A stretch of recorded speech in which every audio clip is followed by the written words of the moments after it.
The USS George H.W. Bush has been in its operating position in the Arabian Sea for exactly 4 hours and 17 minutes when the first wave appears on radar.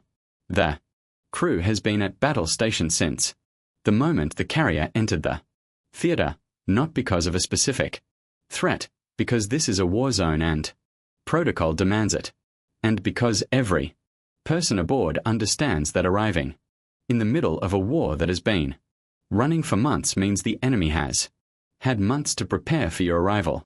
The air wing hasn't launched a single combat sortie yet. The escorts haven't run a live intercept. The Combat Information Center has been running drills for weeks, but has never run the real thing against an actual Iranian weapon in the air. Iran has been watching the George H.W. Bush transit for 19 days, taking the long route around Africa, tracking its progress through commercial satellite imagery and open source intelligence and every signal it generated during a 19-day transit that Iran's targeting officers studied the way a surgeon studies an X-ray before an operation. They understood one specific thing about the Bush's arrival that they had learned from months of watching the Abraham Lincoln fight. The first hours in theater are the most dangerous hours any carrier ever occupies. Systems active but not yet integrated with a local formation. Crew at battle stations, but not yet in the rhythm that only comes from real combat experience and a magazine that is full. That last detail is the one Iran built this attack around, because a full magazine means a crew that will fire interceptors earlier and more liberally than a crew that has been conserving ammunition for weeks. Standard doctrine for a crew running its first live engagement is a minimum of 1.5 interceptors per target, not 1.5, because the first time you run a real intercept against a real weapon, you do not take chances. Iran knew this. Iran had been studying Nimitz-class carrier engagement doctrine for years and understood exactly what a full magazine combined with an inexperienced crew would produce. The question was how many interceptors the Bush would waste on its first engagement. The answer to that question was already loaded in a launcher 290 kilometers to the northeast. Waiting.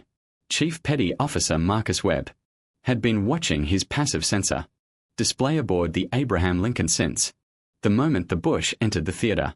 His job is signals intelligence, tracking the electronic emissions that flow between Iranian military assets and the weapons they guide.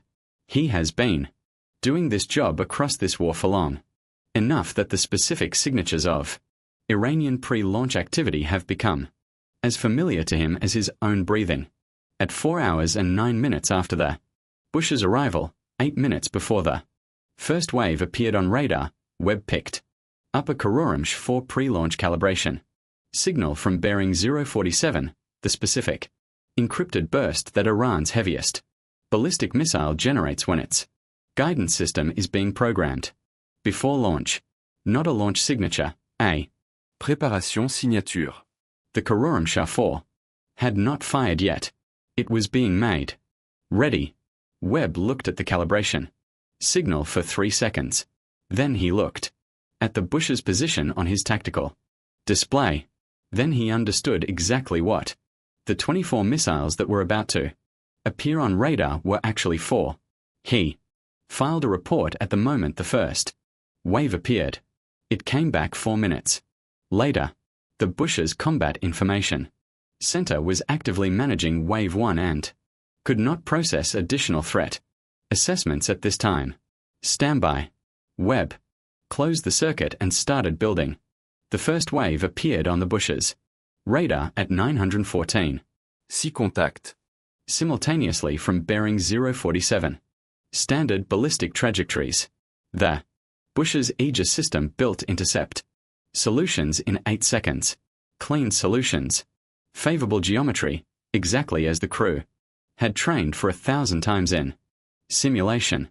The Combat Information Center ran the engagement with a focused intensity of people doing something for the first time that they Have practiced so many times it should.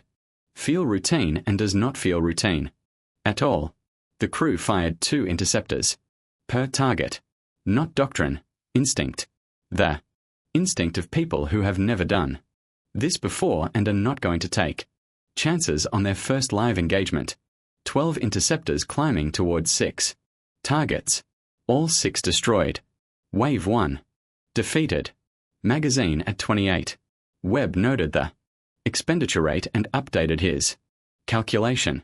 The second wave appeared at 9:22. 6 more contacts, same bearing. The Bush's crew running the engagement. Faster this time. The specific acceleration that comes from having survived the first wave and knowing that survival is possible. 9 interceptors. Expended. 6 destroyed. Wave 2. Defeated. Magazine at 19. The third wave. At 931. The crew finding its rhythm now. The focused, efficient rhythm of people who are no longer doing something for the first time. 8 interceptors. 6. Destroyed.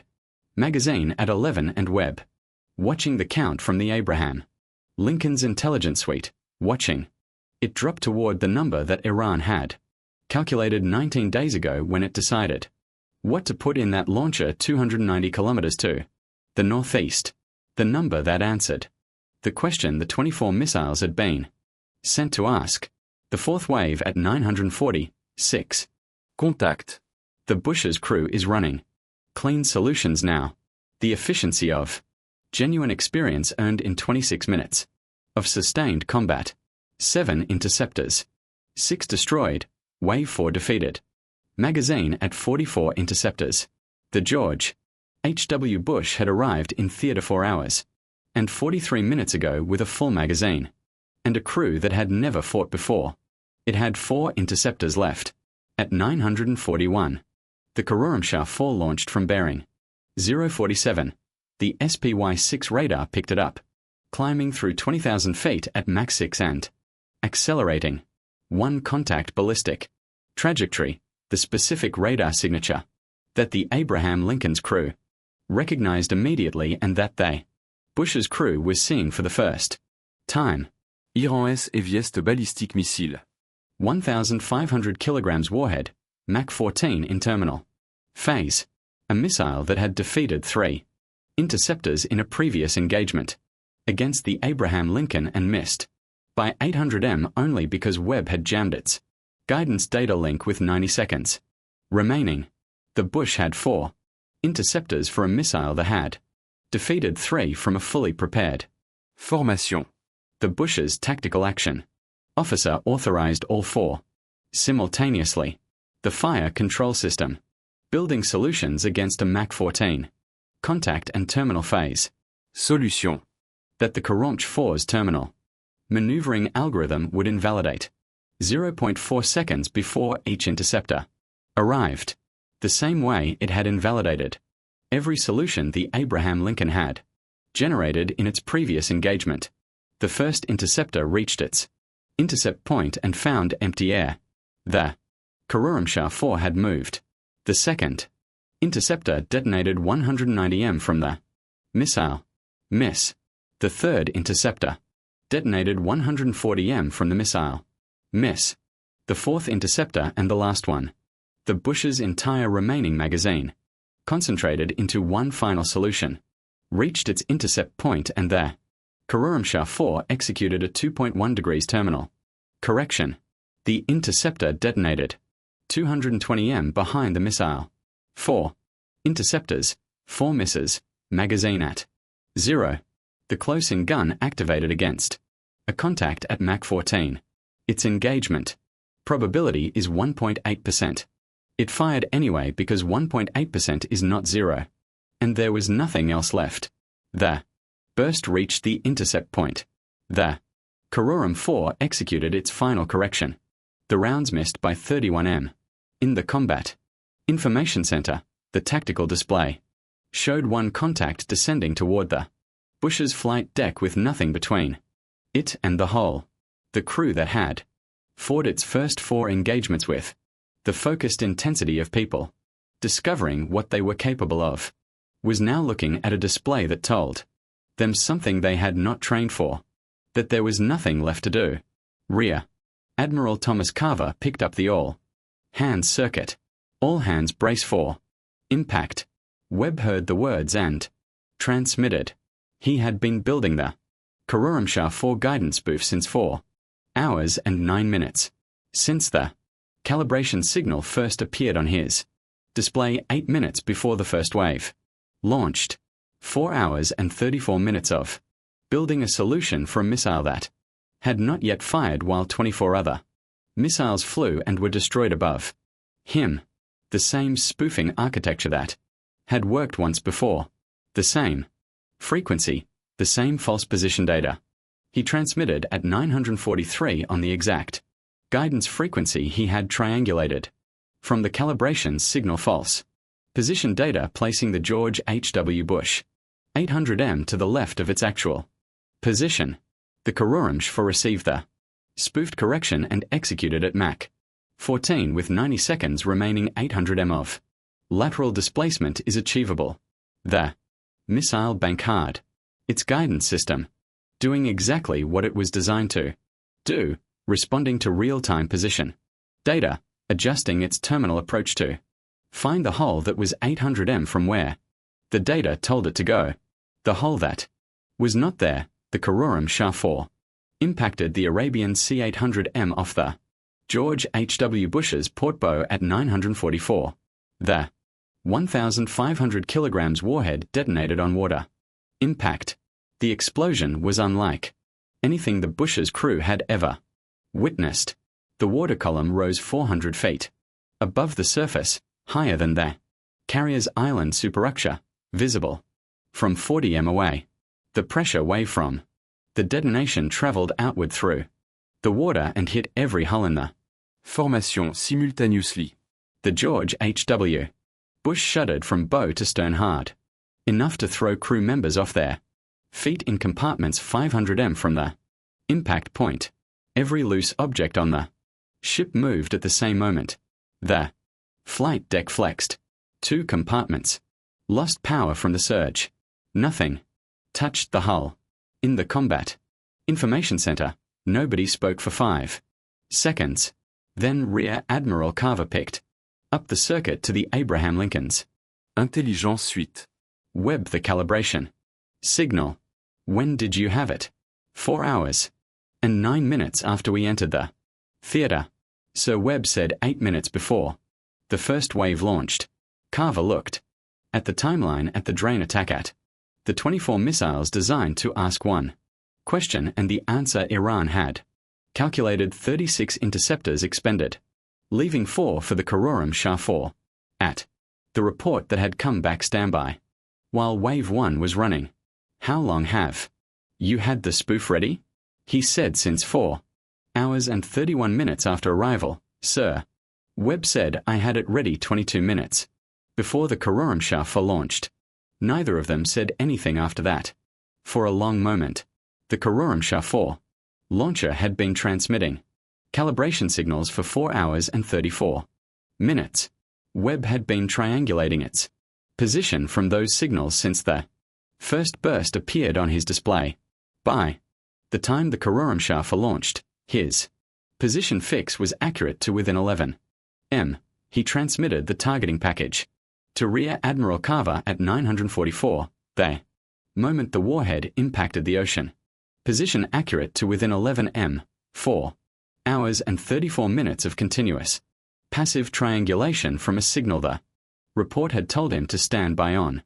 Carver authorized the strike at 9:45. 16 cruise missiles launched from the Abraham Lincoln's vertical launch cells.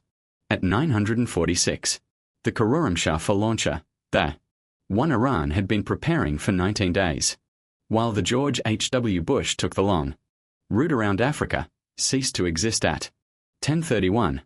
But the response did not end there. The launch positions of all 4 drain attack waves had been tracked by the formation surveillance aircraft. Throughout the engagement, 26 minutes of continuous passive collection, every launcher fixed to within 20 m. 12 more cruise missiles launched simultaneously. At 9:47. 4 launch positions. 3 missiles per position. All 4 ceased to exist between 10:29 and 10:33. Iran had spent 19 days designing an attack around one specific insight, that a crew running its first live engagement will waste interceptors, and a wasted interceptor is one less standing between the ship and what comes after. 24 missiles to drain the magazine. 1 Khorramshahr 4 to end the George H.W. Bush before it had been in theater for 5 hours. It failed by 800 meters because a signals intelligence operator on a different ship had been watching a calibration signal for 4 hours and 34 minutes and built a guidance spoof for a missile he knew was coming before the drain attack had even started. America's response destroyed the Khorramshahr 4 launcher and all 4 drain attack positions in the same 4-minute window. Everything Iran had prepared for 19 days, gone before the Bush had been in theater for 5 hours. And the lesson Thiran took home from the Arabian Sea that morning was the one at least wanted to learn, that the most dangerous operator in the formation was not on the ship Iran had spent 19 days preparing to destroy. He was on the ship next to it, watching a calibration signal, building a solution for a missile that hadn't fired.